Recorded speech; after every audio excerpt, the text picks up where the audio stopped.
పోగొట్టుకున్న కాడనే ఎంకులాడుకోవాలి అన్నట్టు ఎక్కడ అవమానం జరుగుతుందో అక్కడనే గొప్ప గౌరవం ఇయ్యాలి అన్నట్టు చేస్తున్నది బీఆర్ఎస్ పార్టీ. మాజీ మంత్రి కేటీఆర్ కామారెడ్డిలో జరిగే ఆత్మగౌరవ గర్జన అనే కార్యానికి పోయిండు. ఏప్రిల్ 14న ముదాం సాయిలు అనే ఓ దళిత లీడర్ను పోలీసులు అవమానించిండ్రు. ఒంటి మీద బట్టలు ఊడిపోతున్నా ఆకుంటా పోలీస్ కారెక్కిచ్చిండ్రు. హాగో ఆ ముదాం సాయిల్ను కాంగ్రెస్ సర్కార్ అగౌరవపరిస్తే బీఆర్ఎస్ పార్టీ గౌరవించింది. కుర్చీలో కూర్చుండబెట్టి మెడల దండేసి శాల్వా కప్పి సన్మానించింది. అంతేకాదు ముదాం సాయిల్ అన్న ఇంటికి కేటీఆర్ పోయి భోజనం చేసిండు. మీ కుటుంబానికి బీఆర్ఎస్ పార్టీ అండగుంటదనే భరోసా ఇచ్చిండు.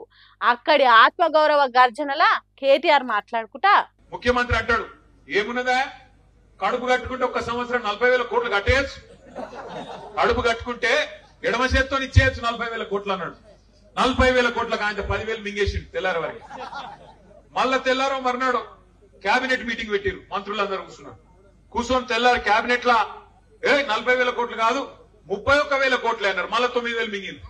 కథ మొదలైంది 50,000 కోట్ల కాడ, కథ ముగిసింది 12,000 కోట్ల కాడ. అంటే మరి 38,000 కోట్లు ఏడవైనాయి, ఎక్కడికి పోతున్నాయి? ఎటు పక్క మాట టకీ టకీమని పడుతున్నాయి అన్నాడు. టకీ టకీమని టకీ టకీమని ఒక రాహుల్ గాంధీ ఖాతాలో మాత్రం జోరుదారు పడుతుంది.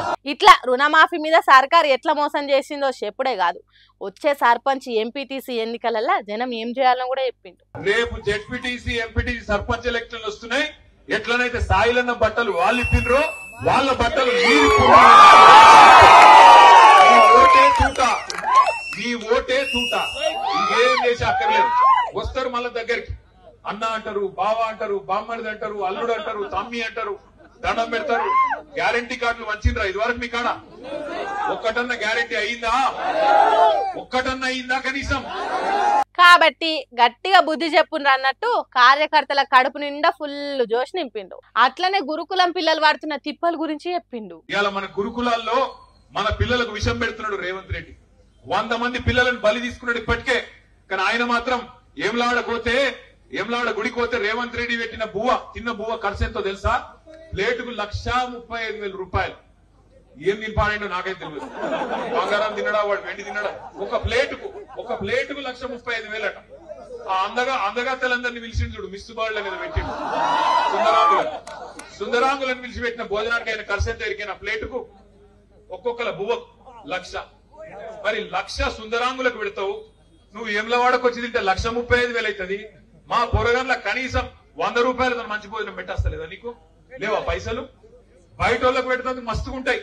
కానీ మన పిల్లలకు 6.5 లక్షల మంది పిల్లలు 1,022 గురుకుల పాఠశాలల్లో కేసీఆర్ గారు పెడితే, ఇదే ప్రవీణ్ కుమార్ గారు అద్భుతంగా నడిపిస్తే ఆనాడు ఎట్లుండే పరిస్థితి, ఇవాళ ఎట్లయింది మన గురుకులాలు? ఆలోచన చేయండి.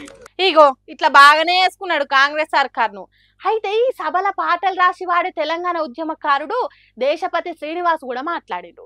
రేవంత్ రెడ్డి మీద గమ్మతి పిట్ట కథ చెప్పిండు. అదేందో ఈయన నవ్వుకోండ్రో సారి.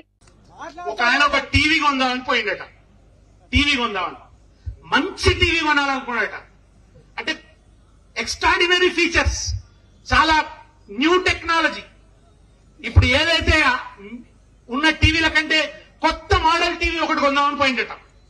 పోతే అక్కడ షాప్ లో చూపించిండట ఆయన, ఇగో ఈ టీవీలన్నీ చూడు, ఇగో ఇది 5K రెజల్యూషన్, ఇది 6K రెజల్యూషన్, ఇది మరింత, ఇది దీని ధర ఇంత అని చెప్తున్నాడట. చెప్తుంటే అన్ని టీవీలు చూసుకుంటూ వచ్చిన తర్వాత ఒక దగ్గర ఒక పాత టీవీ ఉన్నదట, పాత డయనోరా టీవీ లెక్కున్నదట. ఈ టీవీ మాత్రం అన్నిటికంటే రేట్ ఎక్కువ అన్నాడట. అరే ఎందుకే ఈ టీవీ ఇంత రేట్ ఎక్కువ ఎందుకు? ఇది మామూలు పాత టీవీ లెక్కున్నది కదా, గంత పెద్ద కొత్త టెక్నాలజీ ఉన్న టీవీలకు ఉన్న దానికంటే దీనికి రేట్ ఎక్కువ అన్నాడు.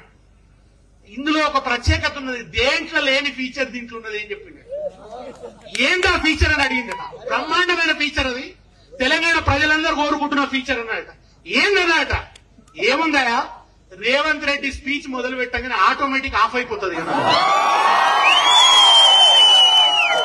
రేవంత్ రెడ్డి స్పీచ్ మొదలు పెట్టగానే ఆ టీవీ ఆటోమేటిక్ బంద్ అయిపోతుంది. సుషిన్రా ఎంత పెద్ద జోక్ వేసిండో. పక్కున కేటీఆర్ కూడా చెయ్యి అడ్డం పెట్టుకొని అవుతున్నాడు. హాగు ఆ తీరుగునే అట రేవంత్ రెడ్డి మాటలు. అందుకే ఆటోమేటిక్ గా బంద్ అయ్యే టీవీలకు గిరాక్ పెరిగే రోజు వచ్చింది అన్నట్టు పరాజకం చేసిండు. దేవుడు శాసించాడు, అరుణాచలం పాటించాడు అనేది సినిమా డైలాగ్. కానీ ఇప్పుడు రేవంత్ రెడ్డి చేస్తున్నాడు, దేశం పాటిస్తుంది అనేది కాంగ్రెస్ కార్యకర్తల డైలాగ్. దేశం నుంచి తెలంగాణకు కాదు, తెలంగాణ నుంచి ఢిల్లీకి ఏం కావాలనో చేయి చూపిస్తున్నాడు రేవంత్ రెడ్డి. ఢిల్లీకి ఏదోలా వచ్చి వెనుకకు మారిపోవడం కాదు, ఇక్కడ ఉన్నోళ్లకు ఏం చేయాలనో చెప్పిపోవడానికే వచ్చిన అన్నంత రేంజ్లా బిజినెస్ మ్యాన్ సినిమా డైలాగ్ తీరుగా చేస్తున్నాడట. పట్టుబట్టి బీహార్ రాష్ట్రం తర్వాత కులగణన సర్వే చేసిన రాష్ట్రంగా తెలంగాణను నిలుపుడే కాదు, కేంద్ర సర్కారు కూడా కులగణన చేయకుంటే తప్పుల పడతామని ఒప్పుకునే తట్టి చేసిండు. ఇక ఇప్పుడు బీసీ రిజర్వేషన్లు 42% ఇయ్యాల్సిందే, లేకుంటే కేంద్రం మెడలుంచుతాం అన్నట్టు పోరాటానికి దిగిండు. రాహుల్ గాంధీ ఆలోచన అమలు చేసుకుంటా సెంటర్ రాజకీయాలలో చక్రం తిప్పుతున్నాడు.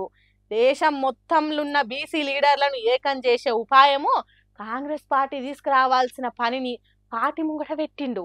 తెలంగాణలోని కాదు, యావత్ భారతదేశాన్ని ఆలోచనలో పడేసిండు. ఇది రేవంత్ రెడ్డి మార్కు అన్నట్టు చేసిండు. రేవంత్ రెడ్డి ఏం నిర్ణయం తీసుకుంటాడో, దాన్ని దేశం మీద ఎట్లా రుద్దుతాడో అని అధికారంలో ఉన్న లీడర్లు భయపడేటట్టు చేస్తున్నాడు. సొంత కులం నుంచి వ్యతిరేకత వచ్చిన రేవంత్ రెడ్డి ధైర్యం చేసి ఈ పని చేసిండని రాహుల్ గాంధీ మెచ్చుకునేటట్టు పనిచేసిండు.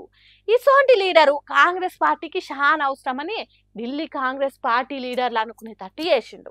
అందరికి కష్టమైన పనిని రేవంత్ రెడ్డి తెలివిగా చేసిండని సొంత పార్టీలే మాట్లాడుకునేటట్టు చేసిండు. ఇది కాంగ్రెస్ మార్కు కాదు, రేవంత్ రెడ్డి మార్కు, అది దేశం మొత్తాన్ని కదిలిస్తుంది అన్నట్టు చేస్తున్నాడు. అందుకే కాంగ్రెస్ పార్టీ కార్యకర్తలు రేవంత్ రెడ్డి మజాకా అని అంటుర్రు.